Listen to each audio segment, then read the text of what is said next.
In the second part of this video, we will continue discussing functions that are interesting that you should know about in SQL Server.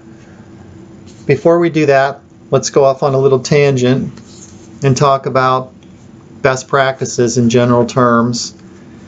We've been looking at select statements. If you refer back to the first video, you remember that I mentioned that that may not be the best way to use these functions. There may be a better way, and that is to put them into stored procedures or into their own user-defined functions that you store in the database. One overarching question is, what should a select statement do?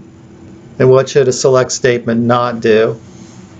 Well, SQL Server, the database manager, is optimized to be a tool that manipulates records, sorts them, inserts them, deletes them, updates them, and we can pretty much do whatever we want as long as we don't have a lot of data and a lot of people aren't trying to access that data at the same time. And what we're getting towards is the concept of scalability. In an enterprise, you may have thousands or hundreds of thousands of clients hitting your database, and you may find yourself running the same scripts over and over and over to the point where it does not become efficient to do that. Now, it's efficient to run them if they're unique and the users are creating search filters that need to be run ad hoc, but if you're constantly summarizing the same data over and over, you're constantly creating the same grand totals, the same subtotals, you may find yourself bogging down the server for no reason. One way to start thinking about this problem is to replace these functions from the select statements into user-defined functions. And what that lets us do is make them potentially more efficient by optimizing them in one place rather than having them spread out everywhere. And it reduces the maintenance headaches too, because if you look at this little snippet of code, there may be a lot of people wanting to coalesce the color into unknown if it's null. There may be a lot of different scripts, a lot of different select statements that do that work. And if that little piece of code is distributed across multiple select statements in the database, if one changes, they all have to change. If one's broken, they all have to be fixed because they're all broken. Not a good idea. Creates a huge maintenance bottleneck, a potential to miss one, a possibility that you may ship a version that's got a bug in it because you changed all of them but one. It could cause a problem. What we can do then to possibly eliminate that kind of problem is to create a function. This function, while it looks like a lot more work, all it really does is execute the coalesce. In this case, I used is null instead of coalesce. I called the function coalesce color to relate it conceptually back to what we've been doing in the previous couple slides. It does the same thing. If the color is null, it returns unknown. If the color is not null, it returns the color. And that lives in the database in the programmability folder. That is the way to solve that problem, rather than have that one line of coalescing code scattered across numerous different select statements and be completely out of control. So that's a software engineering issue. It's something you should keep in the back of your mind as you become a more mature developer. How do you write code that is more maintainable and more scalable in the enterprise? Once we've written this function and it lives in our database, we simply invoke it in our select statement. Here you can see in this slide, we're calling f coalesce color. We're passing it the color from the database row. We're also calling COALESCE, which is the built-in SQL Server function that shows up in pink. And then both of those rows are in the results set. Those columns, adjusted color and coalesced color, are identical. They do the same thing. But one of them uses a user-defined function that I wrote, centralizing that operation. It can be reused by other developers in their SQL statements. The other one, COALESCE, is a maintenance nightmare waiting to happen. Moving on, let's do some practice. List all employees and the stores they are assigned to. If an employee is not assigned to a store, list the store as not assigned to a store.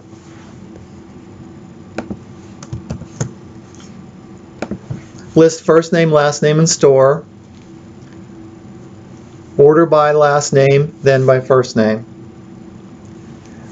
At this point, you've probably realized there are many ways to solve these problems.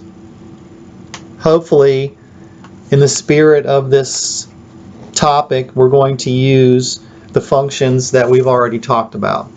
We could probably write this code without using any coalesces. We could do everything with ifs. We could potentially avoid groupings. We could write subqueries like mad and work around some of these function calls. But intentionally, we will use the topics that we've talked about and the tools that we've just discussed. It doesn't mean that they're the best solutions, but we are here to practice using these functions, not to identify the most efficient way to solve these problems. Here's our solution. We use coalesce. If the store is null, it returns the phrase not assigned to a store. If the store is not null, it returns the store name. And I see a typo there. Stror should be store. Here's the SQL. If you didn't write the SQL on your own, you could copy this from the slide into SSMS and experiment with it.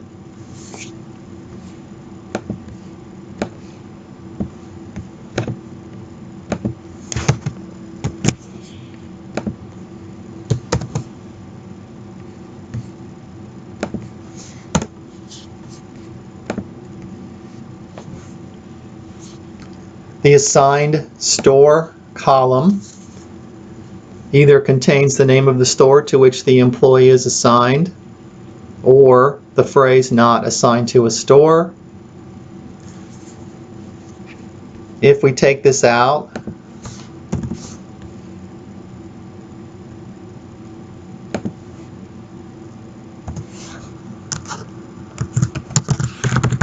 and simply add store, we get the word null in the query. Not a showstopper, but not quite as readable.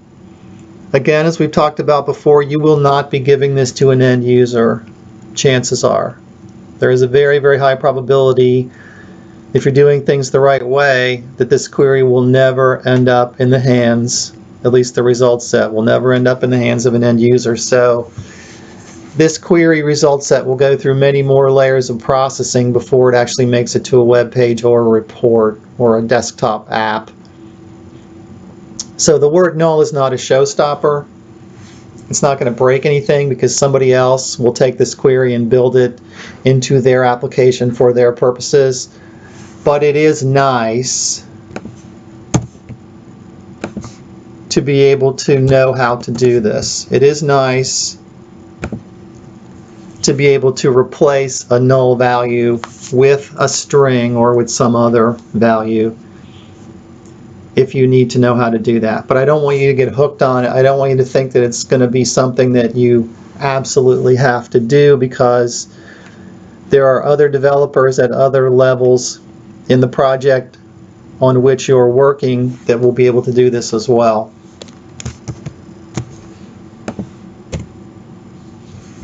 Next practice, List all the stores by state and rank them by number of employees assigned by each city in the state. You see the word rank.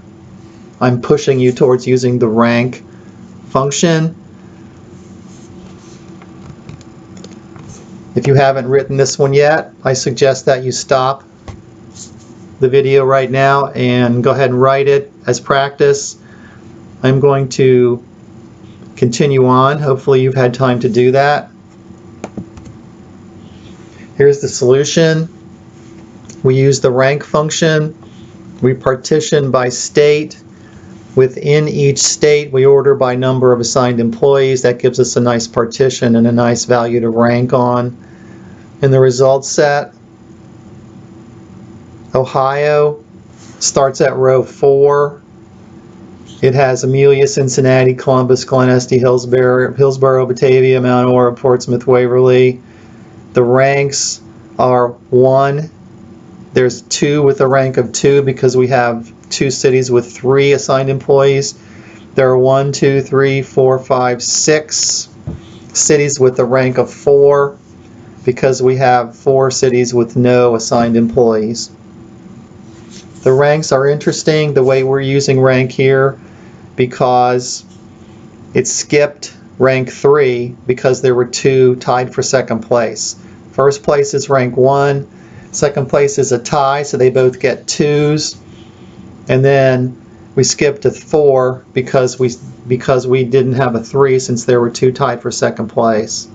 So make sure that you study this result set and you can explain to yourself or your dog why these numbers are the way they are. Why does it go 1, 2, 2, 4, 4, 4? Make sure you're clear why it skipped the 3. It skipped the 3 because we had a tie for second place. We gave 2 cities, Columbus and Cincinnati, a rank of 2. They both got second place, and then we skipped third place.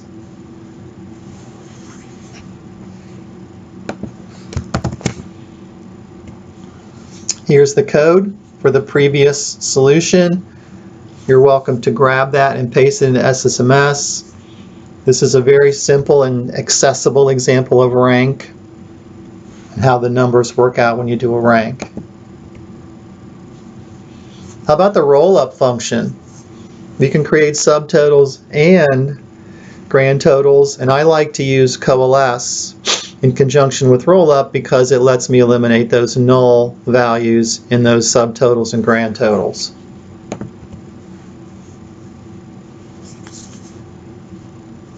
In this particular case, we're going to coalesce the purchase type. If the purchase type is null, we're going to assume that that's the grand total row because there would not be a purchase type in the grand total row, and we will put in the word grand total. Also in the result set is the sum of the purchase amount, and our roll-up is on purchase type. This is a great demonstration of coalescing and making the grand total work out the way you want it to, because otherwise without the coalesce we'd have a null value in the purchase type for the grand total row. Here's another practice for you. Use the table album and give me the total units sold by genre and include a grand total row at the bottom. So I would suggest that you stop the video at this point, go get a drink, take a break, write this query, and then restart the video again.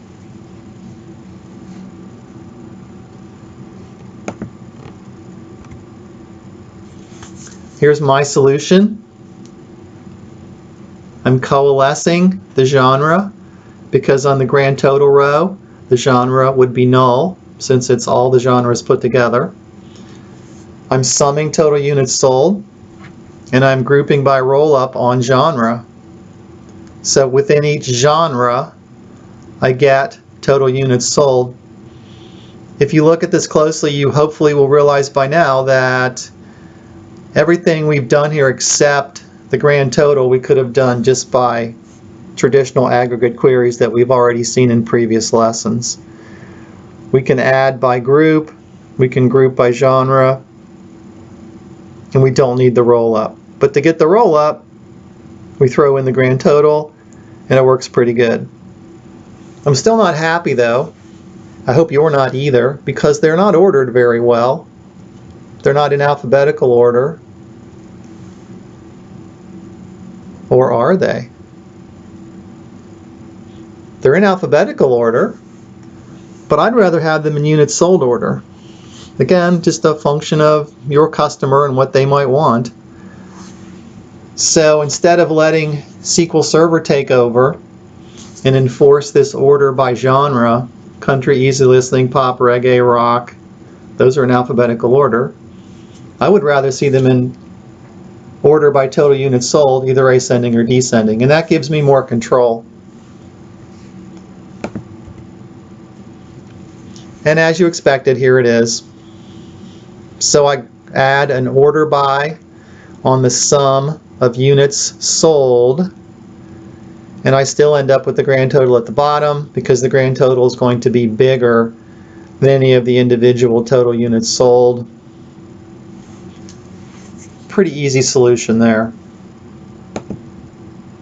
That brings us to the end of this video. I encourage you to go back through and work the examples, write them on your own from scratch to get good experience implementing these functions. And as you do that, I encourage you to think about when you would use these, when they're a good idea, when they become repetitive and would just overload your server by doing them over and over and over, and when you could break them into functions so that they're usable by multiple developers in their select statements.